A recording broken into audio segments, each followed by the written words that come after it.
What is going on, guys? Rickstar here, equipping you with the tools to becoming the best you can be. Welcome to part 2 of IIFYM, If It Fits Your Macros, Flexible Dieting Explained. If you have not seen part 1, the previous video where we talk about Fred and we work out his calories on how to lose weight and what calories he needs to hit for his flexible dieting, I strongly recommend you check it out. The link will be in the description box below. Today, we are looking at macros, macronutrition. By the end of this video, you should be able to work out all your macronutrients, what protein, carbs, and fat you need to be hitting to achieve your fitness goals. Let's get into it.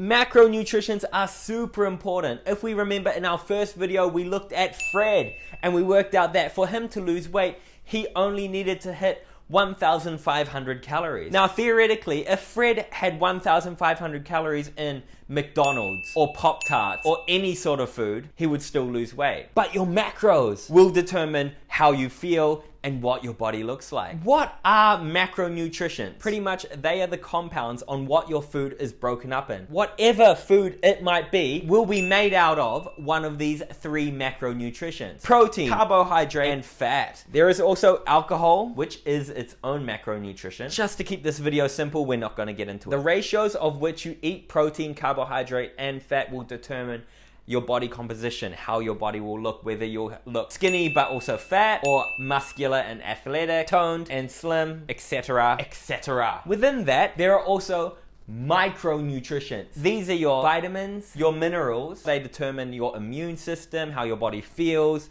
your hormones. Sorry to interrupt that handsome man that was speaking to you, but just to let you know, if you could subscribe, just pause the video and subscribe to this channel and give it a big like.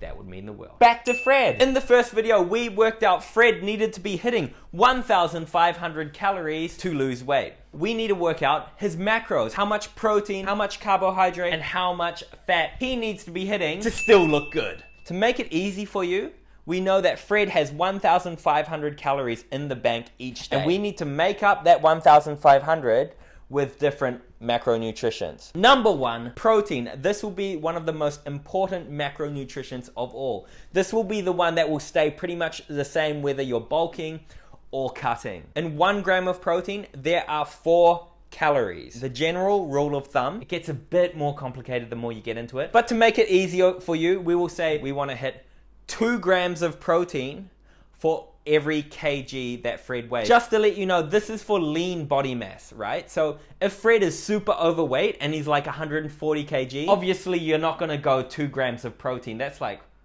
280 grams of protein, and he's just gonna get fatter and it's just gonna be 78 kg times 2 grams of protein equals 156 grams of calories. Protein.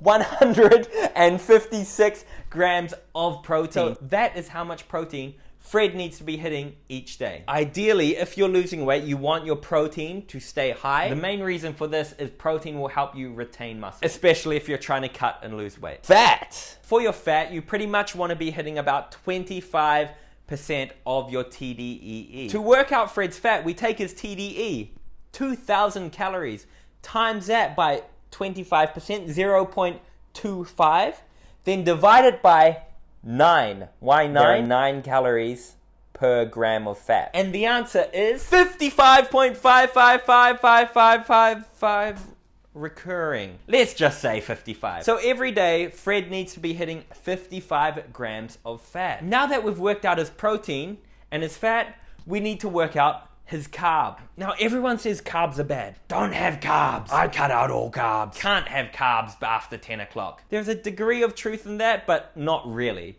The main thing is when it comes to carbs, carbs will affect your energy. But as you're losing weight and as you're cutting your calories, the macronutrient you'll want to cut the most from are your carbohydrates. For example, when I was cutting down for my competition, my protein pretty much stayed the same. My fat pretty much stayed the same. The only thing that changed was my carbs. When I was lowering my calories, I would lower my carbs. To work out how many carbs Fred needs to hit his macros for the day, we need to look at what he's got left to work. So we're gonna get a little bit mathematical. We need to work out how much calories he's already eating. So we know that Fred is eating 156 grams of protein. 156 grams times 4, because there's 4 calories in each gram of protein, equals 624 calories. That is how much he's eating in protein. Now we do the same for fat. 55 grams of fat times 9, there are 9 calories in each gram of fat, equals 495. So he's eating 495 calories in fat.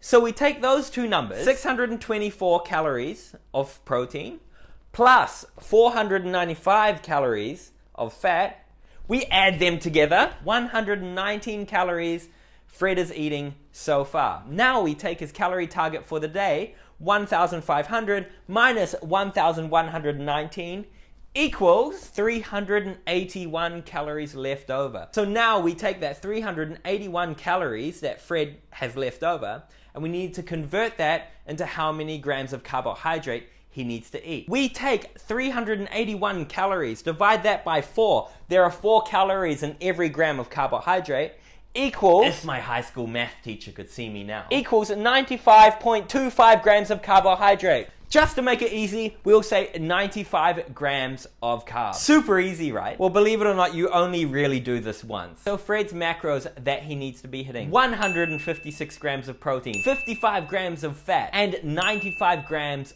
of carbs equals 1,500 calories. Just like that. Now, when it comes to tracking your macros every day, you don't need to be super OCD about it. But the more accurate and the more on point you are with tracking your macros, the better results you'll get. Before I go, I'm gonna leave you with 4 tips to set you up for a win when it comes to tracking macros. Tip number 1, the 80-20 rule. A lot of people see if it fits your macros is if it fits your mouth. And what they do is they try to incorporate all sorts of burgers and chocolate and ice creams and everything. And yeah, you can try that. You might actually enjoy it for a little bit, but you will find you are hungry all the time. The key I found to having success, I would do about 80% of whole, clean foods and 20% of foods that aren't necessarily deemed as clean. You'll find this when you start tracking and start dieting down, that when you eat things like broccoli, pumpkin, sweet potato, the volume that you get is a lot more than you'd get if you had a slice of bread. Tip number 2, limit trans fats. Those are fats from things like burgers and all those bad fats. When you're trying to track your macros, try to incorporate some good fats there, like the avocado. Number 3, this one is for if you're on point already with your macros and you're getting to next level stuff. You want to start incorporating about 10 to 13 grams of fiber for every 1,000 calories that you're eating. So for example, Fred eating 1,500 calories, we want him to be hitting within his macros about 15 grams of fiber. Number 4, meal timing doesn't matter. There are so many different science studies out there that have debunked this theory. If flexible dieting is going to work for you, you need to make it work with your schedule. For example, if you want to spread out your meals through 6 smaller meals throughout the day, then do it. Or if you want to eat 3 meals in a day, then do it. Whatever it is, don't stress about meal timing. Just make sure you hit your calories and hit your macros. That concludes part 2. Thank you so much for watching. Let me know if you enjoyed it. Please remember to subscribe down the bottom. Also, if you do want this handsome guy to help you get the body that you've always wanted, hey, I've done it, so there's no excuse why you can't do it either. Just check out my online coaching website in the link in the description box. Again, thank you so much for watching. It actually means a lot to me that you guys take the time out of your day to watch my videos, so it really does mean a lot. So thank you so much. I hope you keep enjoying the content. I'll catch you later.